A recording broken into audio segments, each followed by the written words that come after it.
if the problem arises that we can cut without cutting the muscle from the fat, yes, I will never advocate cutting the muscle, because what we are faced with in this country perhaps today is a deal of emotionalism generated by a lack of knowledge and pure ignorance when screaming about cutting our military budget. My position on the military budget is what is best for the country and how best we can secure the country and its defense. Economy, dollars and cents means nothing to me. Congressman, with all the fine equipment in the world, we have no muscle without men. Do you feel that we can maintain that muscle for the volunteer army? I don't think we can ever have a volunteer army. I think a volunteer army is something we all hope for. I'd welcome. I would be very happy to use it. I don't think it's feasible. Then you think this is the pipe dream of the Nixon administration? You are using words that I don't use. I say this is an objective of the Nixon administration the president is very much in favor of. I wouldn't classify it as a pipe dream. I'd say it's a laudatory objective. I don't think it can be accomplished.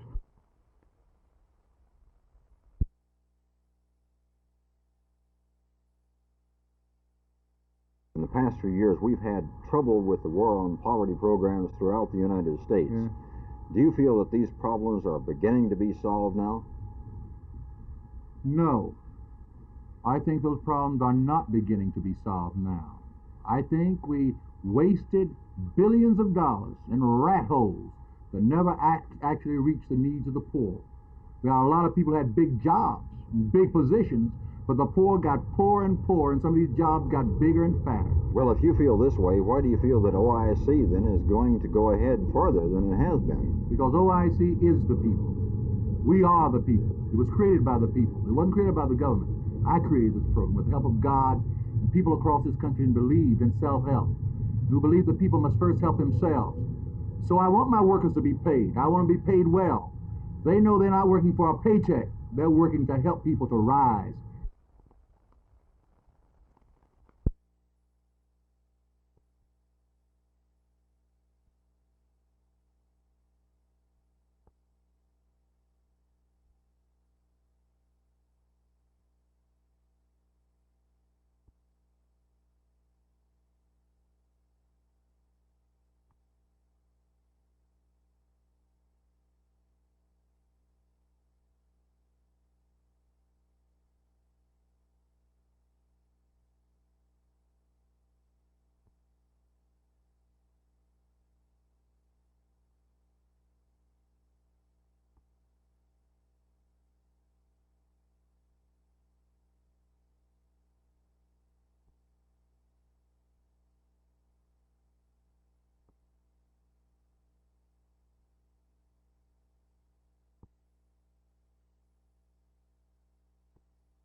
There's been a lot of publicity in the newspapers lately about the difference in their rates, particularly that they're lowering their rates. And I think there's probably a little bit of misconception about how they compute their rates. If you as a consumer were to borrow from a New York bank, say $1,000 for 12 months, they would compute their interest rate on that $1,000 and deduct it in advance so that you'd receive something less than $1,000. Actually, the amount of interest.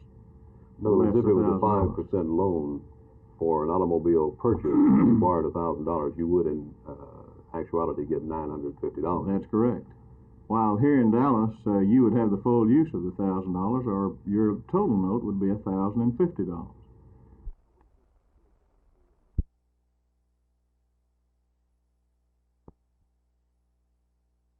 Main thing that we're reporting on is the fact that counties ought to have some ordinance-making power to enable them to deal with day-to-day problems. Presently, they're straitjacketed by a 1876 Constitution.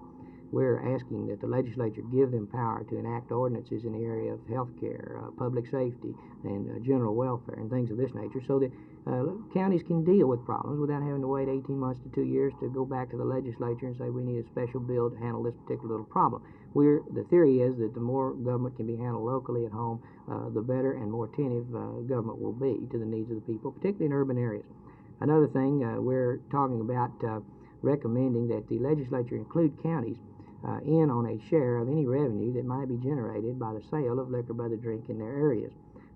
The sale of liquor by the drink is going to cause some additional problems to county government, particularly in the administration of the laws and the licensing and that sort of thing. And we feel it's only fair that county government should be entitled to share in some of the proceeds from the tax, which will inevitably be imposed upon liquor by the drink.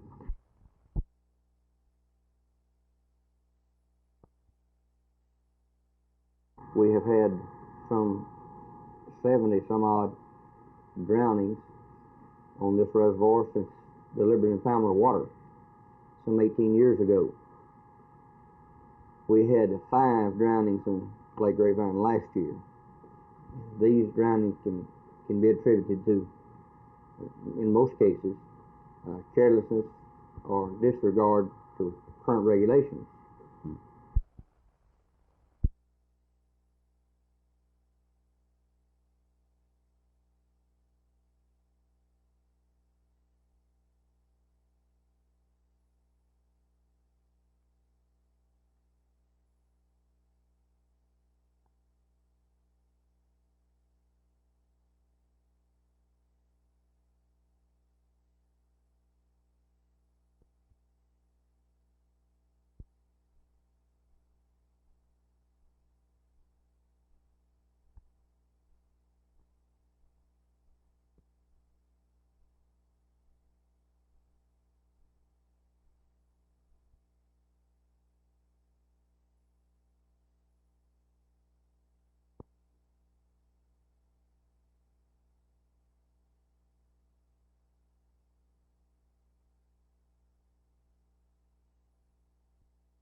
What happened when you went back to the car lot with your friend to